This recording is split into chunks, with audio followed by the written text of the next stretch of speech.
छत्तीसगढ़ी गाने देखने के लिए हमारे YouTube चैनल को सब्सक्राइब करें और नए अपडेट्स जानने के लिए बेल आइकन के बटन को क्लिक करें।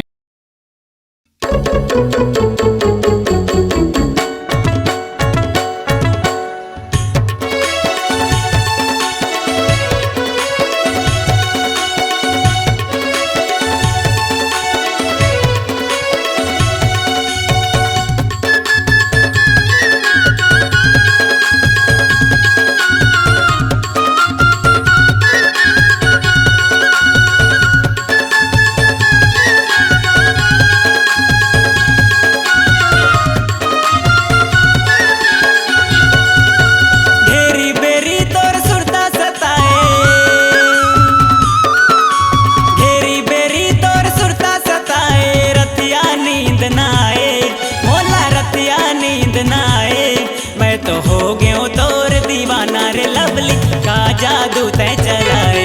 मैं तो हो गया तोर दीवाना रे पगली का जादू तय चलाए।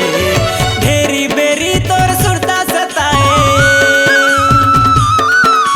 घेरी बेरी तोर सुरता सताए। रतिया नींद ना आए, मोला रतिया नींद ना आए। मैं तो हो गया तोर दीवाना रे लवली का जादू तय चलाए। मैं तो हो गया तोर दीवाना रे पगली का जादू तय चलाए।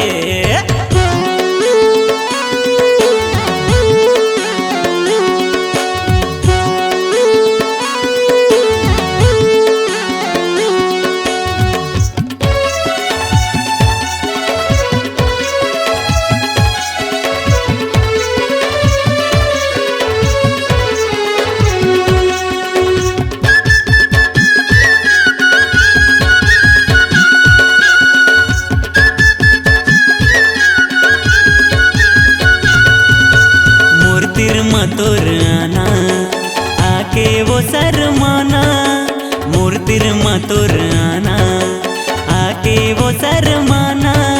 दिल माँ मोरे छुरी चलाए, ये गोरी तोर मुस्काना, ये गोरी तोर मुस्काना।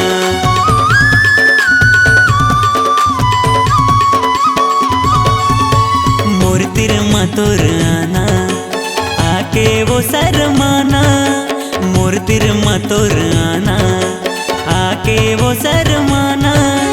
दिल माँ मोरे छुरी चलाए, ये गोरी तोर मुस्काना, ये गोरी तोर मुस्काना। पूरी टूरी तोर चेहरा दिखा के, पूरी टूरी तोर चेहरा दिखा के मनला मोर लुभाए, अरे मनला मोर लुभाए। मैं तो हो गया तोर दीवाना रे लवली का जादू तय चलाए। मैं तो हो गया तोर दीवाना रे पगली का जादू तय चलाए।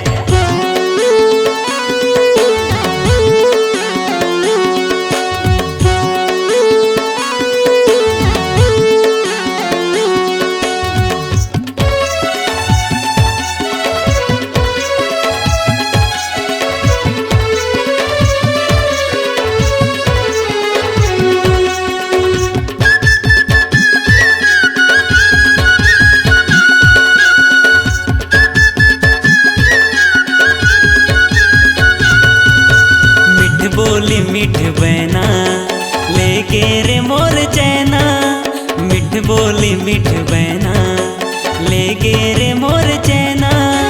रस मलाई होठ भागे भागे रे तोर नैना, भागे रे तोर नैना।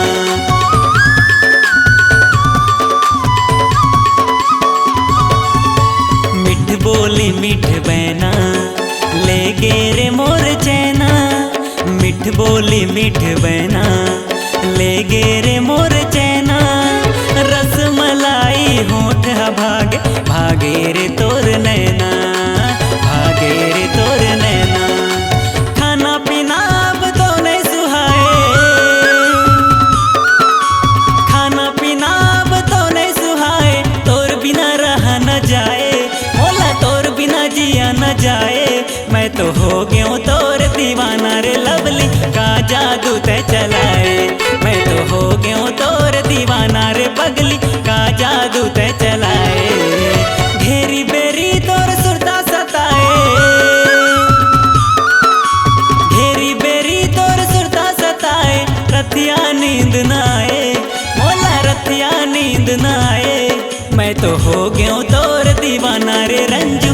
जादू ते चलाए, मैं तो हो गयो तोर दीवाना रे जानू, का जादू ते चलाए, अरे का जादू ते चलाए, अरे का जादू ते चलाए, हाँ हाँ का जादू ते चलाए।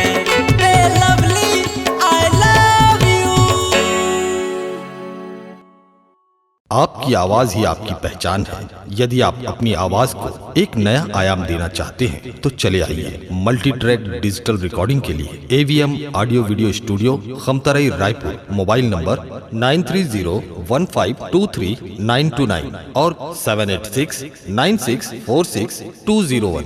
यदि आप नए एवं पुराने गीत सुनना चाहते हैं तो avmgana.com में जाकर गाना फ्री डाउनलोड करें और YouTube चैनल में AVM गाना और KK कैसेट्स को सब्सक्राइब करें।